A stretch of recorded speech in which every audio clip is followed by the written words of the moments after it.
Buenas tardes, comenzamos con la clase de la unidad 2 referente a los enfoques contemporáneos y de vanguardia dentro del módulo de modelos psicoterapéuticos. Vamos a hacer dos clases en el tema de los enfoques. En este primero vamos a ver lo que es la terapia racional emotiva de Ellis y después vamos a tratar algunos programas, algunas terapias de índole más digamos, humanista, energética, neo psicoanalistas. Y después vamos a hacer un anexo, una segunda clase, en la que vamos a incluir a Beck dentro de su psicología cognitiva, su terapia cognitiva, y después vamos a trabajar junto con las terapias más vanguardistas, que son las terapias de tercera generación, en la que vamos a tratar mucho la aceptación y compromiso y derivados también del mindfulness y otros aspectos. Y además vamos a tratar con lo que son los protocolos transdiagnósticos, los más modernos. Dentro de toda la terapia de Barlow y toda la terapia de Norton, vamos a incluir en esta segunda que estamos diciendo, esta segunda clase que pondremos de, digamos, a modo de anexo, a modo de complemento a esto que vamos a dar. Bien, vamos a comenzar ya con la terapia racional emotiva. Pinceladas rápidas, cosas que todos sabemos. Son la terapia de segunda generación, después del psicoanálisis.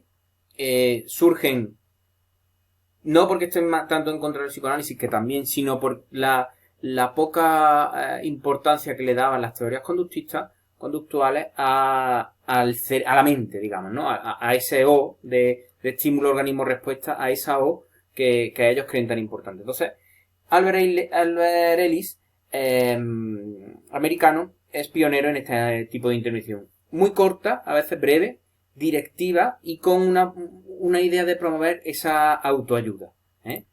Bien, aquí están los principios. Son complejos, quizá de entender, pero bueno, podemos ir comentándolo. Bien, como veníamos comentando, los principios que surgen es que él entiende en la filosofía, en el cambio filosófico, habla de la evaluación del sí mismo. Uno tiene que ser en esta variante de autoayuda. El uso del humor es fundamental en Ellis, fundamental. Un humor bien entendido, un humor complicado de entender y complicado de manejar, junto con una corrección semántica, un uso del lenguaje. Fijaros que luego las terapias de aceptación y compromiso han utilizado también este tema, la corrección semántica como algo importante, dándole mucha importancia a los tengo que ahora hablaremos de ello, junto con los debería, que son los dos, digamos, fórmulas verbales que más causan daño en el ser humano, o autodaño. Un cuestionamiento constantemente activo de lo que es el ser humano, de cómo se maneja el paciente. Y luego aquí ya vemos las partes que son más de cambio, ¿no? Un cambio en las creencias, habla de un cuestionamiento y de una figura autoderrotista, y el fomento finalmente de las recompensas más intrínsecas. Si continuamos, podemos observar aquí cómo existen diferencias entre la terapia racional emotiva y lo que son otras terapias cognitivas. Aquí también podemos observar que hay, por ejemplo, como hemos dicho, un cambio filosófico más profundo frente a algo más específico, la postura humanista, que aquí se usa pero tampoco se entra tanto en ella. El humor lo utiliza completamente como antídoto de las cosas que son más irracionales. Por ejemplo, si un paciente, pongamos con TOC o con depresión fuerte, nos hace algún comentario, algún pensamiento que veamos muy irracional, y es contestarle con un poco de humor. Claro, para esto hay que tener un rapport y una unión, un vínculo terapéutico fuerte, ¿verdad? Para que no se lo tome a mal. Frente a Beck, sobre todo como representante de las terapias cognitivas, que solo utiliza el humor de manera muy ocasional. Hay ejemplos claros, es decir, por ejemplo, personas que creen que si piensan mucho en algo va a suceder. Una forma de contestar es decir, oye, pues piensa mucho en la lotería y compramos a media. Luego eliminar las evaluaciones de sí mismo, que lo hemos dicho antes, el continuo cuestionamiento de uno mismo. Es mejor cuestionar que evaluarse. Aquí fomentan más esa confianza en vez de la evaluación. Los debería son, con su base antiempírica, los antidebo que, más que utilizar métodos que no sean empíricos, ¿verdad? Aquí Beck siempre va a estar a favor de la prueba de realidad, del empirismo, de ese empirismo colaborador que es una de las bases de las terapias cognitivas, frente a Ellis, que intente utilizar más el tema de debería y antidebo que.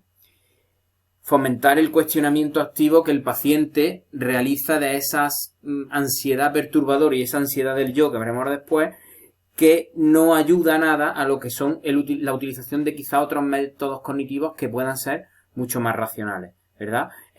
Las otras terapias cognitivas hablan más de autoverbalización, distracción cognitiva, actividades agradables.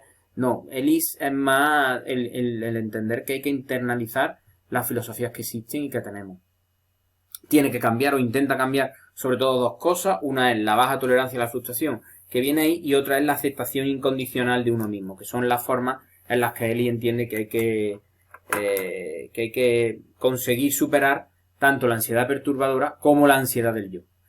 Por último, encontramos aquí los síntomas secundarios, que se le da mucha importancia, y la corrección semántica. La generación del autorrefuerzo, si bien aquí habla más los cognitivos de un refuerzo más social, no veo yo tanta diferencia, pero sí en estos dos, porque la corrección semántica para Beck no es tan importante y aquí se preocupa más de los síntomas primarios, siendo Ellis muy importante trabajar los síntomas secundarios, que son la C, ¿verdad? La C y la D, sobre todo la C, del modelo ABC de conducta. La B en este caso, que son las creencias, believers, ¿verdad? Beliefs, que son las creencias, son las que se trabajan en los síntomas primarios cuando las conductas se hacen más en los síntomas secundarios. Bien, aquí tenéis unos marcos de referencia filosóficos de la terapia racional emotiva. No tiene más importancia, son las lecturas que hacía Ellis y que trajo a terapia. Si acaso trabajar un poquito el tema de la semántica por la importancia que tiene el lenguaje en nuestro pensamiento y en los propios procesos emocionales. De ahí el tema de los debería y de los tendría, que intenta cambiar de alguna manera. El marco de referencia psicológico que plantea aquí, fijaros que son dos autores muy psicoanalíticos, una Karen Horney, que ya hablaba de los debería, y Adler en la relación entre cómo uno se autodevalúa o se automachaca, y la ansiedad, y cómo el cognitivo persuasivo era un método para trabajarlo, y Watson y Reiner, que todos los conocemos como uno de los primeros, de los más famosos o de los más precursores del conductismo. En este caso, fijaros que no lo desdeña completamente, lo utiliza incluso como marco de referencia. Posturas explicativas que encontramos, pues los individuos siempre ven las cosas como buenas o como malas y se van a comportar y van a responder respecto a ellas. Y esas emociones simplemente son la evaluación de la sensación física, no de los antecedentes. Y ahí es donde está el error. Es decir, si A son los acontecimientos activadores dentro del modelo ABC, B son las creencias acerca de A, y C, la consecuencia emocional o conductual, como todos nos conocemos, A no es la causa de B, sino que C es causada por B. Es decir, como C suele seguir inmediatamente a A, se ignora que B, o sea, las creencias, son las que están en medio de una cosa y de otra. ¿Verdad?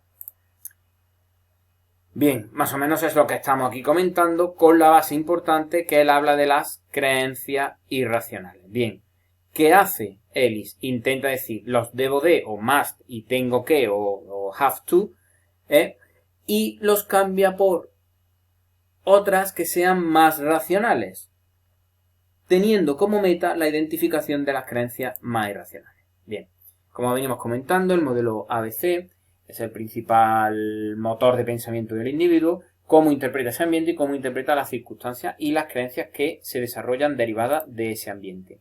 Aquí lo venimos comentando, lo vemos ya gráficamente. Bien, acontecimientos actuales. Lo que sucede, por ejemplo, he perdido el empleo. ¿Qué creencias tengo? Idea, evaluación e interpretación de que me han despedido del trabajo. Pues pueden ser funcionales, lógicas, empíricas. Si es que llego tarde siempre, no estoy haciendo bien el trabajo, realmente he perdido un pedido, o he perdido 3 casos y soy abogado, pues es normal que prescindan de mí. Sí, lo que son creencias lógicas, funcionales, reales, ¿verdad? O yo qué sé, o he robado de la caja, me han pillado, lógicamente. Y luego las disfuncionales, las que van a dificultar ese funcionamiento eficaz, las que nos van a dar un pensamiento dogmático. Y después no sirvo para nada, tendría que haber seguido con el trabajo, debería hacerlo mejor, debería ser más constante, debería ser menos perezoso, tendría que haber estado aquí en este momento, tendría que haber ido a lo otro, y se forman como dogmas muy fuertes. ¿Cuál es la consecuencia de esas creencias? El individuo cree que son creencias de A, de me han despedido, pero la realidad es que vienen de aquí, de estos dos tipos. Entonces, ¿cuáles son esas consecuencias? Pues hay dos: emocionales deseables y conductuales deseables, pues voy a buscar otro trabajo, voy a intentar ser mejor, voy a intentar hacerlo mejor. Y las emocionales indeseables y conductuales indeseables, pues todas las que podéis imaginar. Pues hundimiento, no querer salir, no querer relacionarse, problemas con los demás, problemas con uno mismo, siento que no me encuentro bien, siento que soy un inútil, siento que soy un de esto, creo que el mundo es insoportable, no sé por qué me pasan estas cosas, y de todo. Mi valía personal amenazada, es insoportable soportar este dolor catastrófico, terrible, ¿verdad? Todas esas cosas que forman el modelo ABC. ¿Qué hace Ellis? Pues hace dos cosas. Una, D y E. D, debate o cuestionamiento de estas creencias irracionales, y lo hace de 3 maneras. Primero, estrategias más cognitivas, ¿verdad? Comprobación de realidad, lógicas, pragmáticas, preguntas cuestionándolo todo, emocionales, que hay varias, la imaginación racional emotiva, que es me imagino en el futuro haciendo algo bien o mal, o alguna más conductual, como por ejemplo ensayar la conducta, inversión del papel racional, que esto es que el paciente cambie con el terapeuta, también puede ser el proselitismo racional, que es enseñar a todo el mundo lo que me ocurre y cómo lo estoy solucionando. Es decir, todas estas cosas, para lo que sirven y para lo que se utilizan, hay muchísimas, ¿verdad? No nos daría tiempo a verlas todas, ¿no? Por ejemplo, entrenamiento de la vida social, en solución de problemas, el uso del humor, que ya lo hemos comentado, autorregistro, debatir grabaciones que se hacen, biblioterapia, también contradicción con el valor apreciado, que es, por ejemplo, cuando alguien dice qué mal lo hago en el trabajo, no lo hago bien, y es decirle, hombre, creo que con lo inteligente que tú eres, dudo que no sepas evaluar bien de manera racional cuál es tu trabajo. Eso, por ejemplo, es la contradicción con el valor apreciado. Es decir, son muchas. Yo recomiendo que las leáis porque son muy provechosas, además muy didácticas, las podemos entender bien y hacen que haya unos efectos. Esos efectos, lo que pretenden conseguir finalmente siempre va a ser dos cosas: aceptación incondicional, que lo hemos dicho antes, y tolerancia a la frustración. Pero ojo que son independientes, van a necesitar distintos tratamientos, diferentes tratamientos. Bien, aquí tenéis otra explicación más de cómo se puede hacer estos acontecimientos que actúan, que ha ocurrido en el A, aquí está, y aquí es cómo lo veo. ¿Qué creencias irracionales me surgen? Las hemos venido comentando. Exigencias dogmáticas. Dogmática es muy grande, muy dogmas verdaderos. Tendría que haber terminado el trabajo. Debería haber mantenido el trabajo. En fin. Son inconscientes normalmente en la lógica, no siguen una lógica muy clara, se dejan llevar mucho por la emoción, muy absolutistas, muy perturbadoras, y no van a ayudar. Generan baja tolerancia a la frustración, dramatismo y el juzgarse al final a uno mismo. Bien, ¿esto qué hace? Ya lo sabemos. Pensamiento automático, inferencia, atribución, creencia irracional nuclear. Aquí hay varios. Muchos veréis que tienen muchísima relación con lo que conocemos de distorsiones cognitivas de Beck. Están ahí. Radical extremo, lo que es la dicotómica en Beck. Muy generalizado, generalización. Catastrófico. Ese es el mismo. Por ejemplo, totalmente negativo, totalmente positivo. Aquí hay más. Mucho más distorsionado, poco científico, muy idealizado, obsesivo, exigente. ¿Qué contenidos se me generan? Pues aquí tenéis ejemplos. Tengo que funcionar muy bien perfectamente. Por ejemplo, en personas con ira o conducta más agresiva. Debe de tratarme, comportarse conmigo muy bien, como yo me comporto, o la lástima por uno mismo, los problemas, la ansiedad más perturbadora. Claro, como no se cumplen las demandas que hemos estado comentando anteriormente, en la persona se van a generar conclusiones o verdades a priorísticas o dogmáticas, como he dicho antes, que van a hacer además evaluadoras del sí mismo, y son estas tres, ¿no? Sobre todo en la condenación y la baja tolerancia a la frustración. Esas dos son las, sobre todo, y tienen en común, digamos, ese tremendismo, ¿verdad? Ese resaltar lo negativo de algo, tenéis el ejemplo, es horrible, todo está mal, eso está fatal, todo me va mal, la vida es mala conmigo, todas estas cosas, Y luego, las dos que dependen mucho de la ansiedad del yo, más autocondenación, y de la baja tolerancia a la frustración, que deriva más de ese malestar de la ansiedad más perturbadora. Entonces ahí tenéis los dos ejemplos. No puedo soportar verla con otro, si lo veo me voy a morir, el proyecto está mal, no voy a trabajar más con ellos. O la condenación, como hemos dicho, que depende más del yo, de la ansiedad del yo, de lo que Ellis llama ansiedad del yo, en la que se trabaja mucho el tema de eres mala, no quieres ayudarme, lo que es la esencia humana, la esencia más perturbadora. Bien, los debo y los tengo que. Ahí tenéis varios ejemplos, yo creo que están bastante claros, de lo que son esas creencias irracionales nucleares. Son reglas de vida, la persona las tiene como muy arraigadas, incluso yo diría que hasta forman parte de su propia personalidad. En muchas ocasiones hay personas que hasta que no pasa cierto tiempo no se dan cuenta de que esa creencia es irracional y les hace daño, incluso les hace daño al resto, sino que tardan en darse cuenta, porque yo creo que todos conocemos personas que tienen estas 4 o 5 ejemplos, ¿verdad? Creo que no es ajeno. Bien, para encontrar las creencias irracionales, hemos comentado antes algunas, aquí tenemos varias, ¿no? El registro del ABC, un autorregistro, de forma inductiva con el terapeuta se tiene que ir dando cuenta de cómo surge el modelo ABC, una interpretación por su parte, también vemos cómo las inferencias las encadenamos, las va encadenando él, con nuestra ayuda la vamos enseñando, la vamos planteando. Más que un enseñar, que sería eso más empirismo colaborador, es más directivo. Es más ves, es más una dirección. Y locuciones con frases inacabadas. Bien, antes de empezar con la logoterapia, importante de Ellis. Creo que hay que trabajarlo bien. Creo que las lecturas las tenéis que centraros bastante bien. Y creo que tenéis que tenerlo muy, muy, muy, muy claro. Lo que hace Beck. Ellis. Entonces, por lo tanto, trabajarlo bien, entenderlo bien, y cualquier duda, ya sabéis. Bien, pasamos a la logoterapia de Víctor Frank. Es una terapia o psicoterapia que viene, es humanista, pero proviene de ideales también un poco psicoanalíticos a veces, pero sobre todo de las teorías más motivacionantes, de la teoría de la motivación. Se propone como ente primordial o como dogma más característico la voluntad de sentido, la motivación primaria, ¿verdad? Y hay que atender esa recuperación integral del paciente. Bien, como hemos dicho, viene de Adler, Freud. La logoterapia, digamos que es la tercera escuela que surge en Viena. Viene de Víctor Frank, que como veis no es psicólogo, sino es neurólogo y psiquiatra, y habla de la voluntad de sentido, de un análisis existencial de lo que es el ser humano. En contra de Adler, que hablaba de la voluntad de poder, y de Freud, que sabéis que todo lo relacionaba con el placer y el ello, lo que es la voluntad más de placer y de ello. 3 supuestos filosóficos que son fundamentales. 1, la libertad de voluntad. En esto es claro, el hombre es libre de escoger su propio destino. Esto es muy humanista. 2, la voluntad de sentido.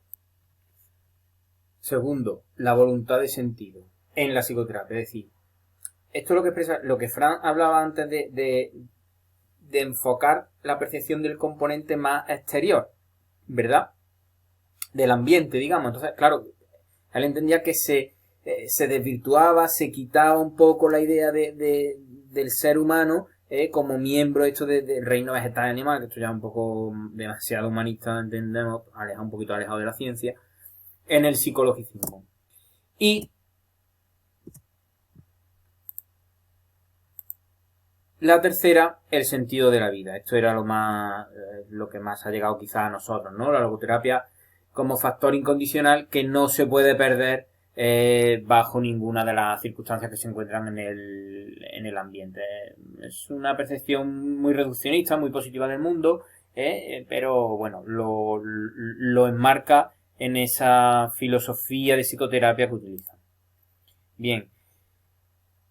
Incluida, como hemos dicho, en la humanista existencial, también identificada dentro de una psiquiatría más fenomenológica, todo lo que traía desde Jasper y que ha ido derivando un poco en la psiquiatría más centrada en el ser humano, que sigue utilizando fármacos, por lo tanto, bueno, hay que ponerla un poquito en cuarentena, si bien está intentando utilizar unos sistemas teóricos mucho más avanzados para el desarrollo de técnicas psicoterapéuticas, incluso más propias de la psiquiatría.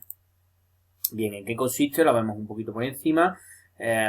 Sobre todo, el abordaje es muy médico, o sea, esto lo tenemos claro, ¿no? Van a intentar siempre dialogar con la persona, ¿vale? Y notar lo que da sentido a su vida para potenciarlo, pero siempre va a ser en relación con el mundo físico corporal. Esto ya, claro, ya suena un poco extraño a la persona. Hay que conseguir bien que vaya entendiendo lo que es la metodología logoterapéutica. Bien, lo une también a su mundo social y a su mundo más personal. Y mete el tema de la dimensión espiritual, que ahí es donde entendemos que puede rozar algo ya muy postmoderno y que quizá, bueno, pues se aleje un poquito de lo que es más fenomenológico y más el hecho consciente. Técnicas que se utilizan y que hemos conocido ahora, la intención paradójica se utiliza en muchísimas psicoterapia. Sobre todo, quien la ha puesto más en boga ha sido los sistémicos, si bien ya se empezó a utilizar tanto por Frank como por Moreno en el psicodrama. La de reflexión, también es un poco gestálquico. El autodistanciamiento, lo que es el compañero existencial, aprenderse a verse a sí mismo, pero más allá de su padecimiento, separar la neurosis. Esto del autodistanciamiento también es muy de aceptación y compromiso, ¿verdad? Esto es muy del yo como contexto, de la metáfora esta de la casa y los muebles que veremos en el anexo. Fijaros como al final todas las psicoterapias un poco se van entrelazando y buscando un poco la psique de la persona. Bien, modificación de actitudes y diálogos socráticos. Fijaros, diálogos socráticos muy cognitivo-conductual, estilo de la mayéutica, muy cognitivo-conductual. Y la modificación de actitudes, esto es conductista, esto literalmente es conductista, incluso aprendizaje social de bandura. Es decir, comportamientos clave, practicar, disciplina, dejar de atender es extinción, actitudes dañinas, ¿verdad? O sea, fijaros que luego al final simplemente lo que cambian son las palabras y es bueno conocerla para utilizarla después en las sesiones en realidad como forma de eclecticismo sin tener que ver un poco de dónde va, aun sabiendo que lo que estamos utilizando es la ciencia, o sea, la psicología es una ciencia. Pasamos a la psicoterapia breve sistémica, se desprende de la familiar, de la terapia familiar, entonces la vamos a ver muy de pasada, pero la vamos a intentar entender. Sabéis que los sistémicos utilizan la terapia del paciente identificado, de la persona que porta el síntoma, y lo hacen para el uso y el trabajo en familia, es un enfoque más constructivista y se centra sobre todo en la interpersonalidad de las personas que forman parte del sistema. Como decíamos, viene de la tradición que trabaja las teorías familiares, las teorías sistémicas, y se basan además en estos cuatro teorías o cuatro grandes puntos. La cibernética, el trabajo con la cibernética, la teoría general de sistemas, ya sabéis, junto con la pragmática de la comunicación humana y, por otro lado, el modelo de Erickson. En la teoría general de sistemas, si recordáis, donde se habla del doble vínculo, del mensaje que es contradictorio entre lo que se dice y cómo se dice, y la pragmática de la comunicación humana, con los 5 principios básicos, los axiomas, si recordáis. Es imposible no comunicar, es imposible no generar algún tipo de comunicación entre el oyente y el emisor, el que lo dice. En fin, en esa base de esta teoría es donde se plantea cómo son los sistemas y cómo se manejan dentro de la familia, ¿verdad?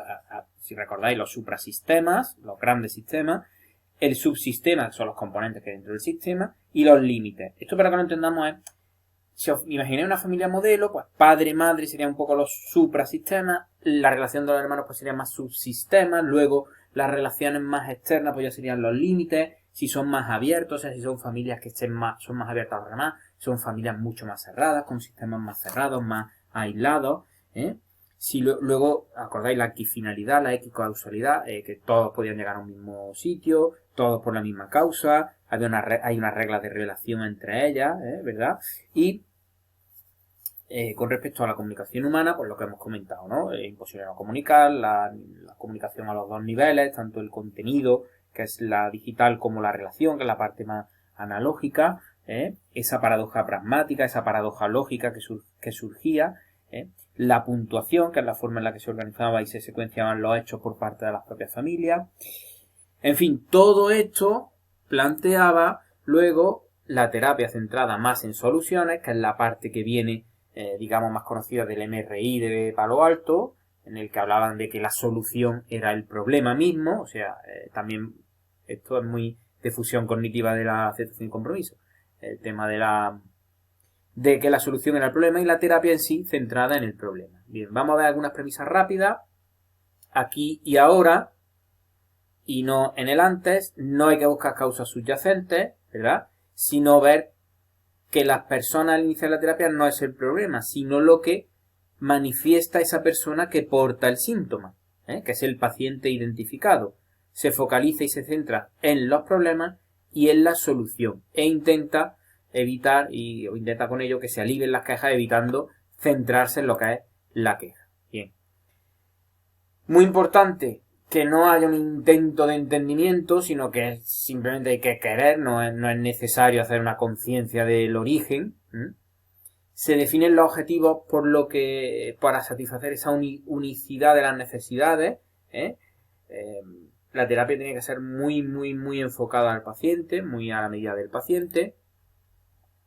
Y para terminar, antes de pasar a la porreichiniana, también resaltar que es muy importante que entendamos cómo las técnicas de la sistémica, de la terapia breve que hemos comentado, exigen que el terapeuta tenga un gran conocimiento de lo que es la observación familiar. Porque hay técnicas que se van a utilizar que van a costar mucho, porque las relaciones suelen ser siempre en familia y el terapeuta, tú vas a ser un elemento extraño primero que luego puede generar más problemas, incluso resistencia. Pero a partir de ahí el terapeuta lo va utilizando y el paciente lo irá mejorando. Bien, para terminar, la psicoterapia corporal porreichiniana es muy psicoanalítica, es humanista existencial, pero de toda la parte de Reich, en el que habla de hacer consciente mecanismos muy defensivos, ¿no? Esto es muy psicoanalítico, para que sea más flexible y haya un desahogo más emocional y una liberación en esa expresión. Tenemos aquí más autores, Raez, Navarro, Serrano. Sufrimiento se plantea un conflicto entre instinto, ¿verdad? Esto es muy también psicoanalítico, muy del ello, y sociedad. Sociedad a lo mejor muy super yo, ¿no? Por lo que entienden que las causas y el sufrimiento son sociales. Esto es un poco también discutible, pero bueno, lo vemos, es interesante también conocerlas, Hablan de unas corazas caracteromuscular o neuromuscular y un sistema defensivo que se endurece para tolerar todo esto. Entonces, ¿qué hacen? La vegetoterapia caracteroanalítica, que es lo más conocido, digamos, ¿no? La hacen también en grupo y incluyen la funcional y otra psicoterapia más breve, más caracteroanalítica también, que se hace lo que se hace aquí, pero de una manera más breve. Bien, hemos dicho ya la parte de la concepción biopsicosocial de esa enfermedad y habla de genético-bioenergética, relaciones objetales. Esto de los objetales es muy de la teoría de las relaciones objetales, tanto de Martin Klein como de Winnicott con su objeto transicional, Melanie Klein, y los factores más socioeconómicos que es la historia actual, ¿no?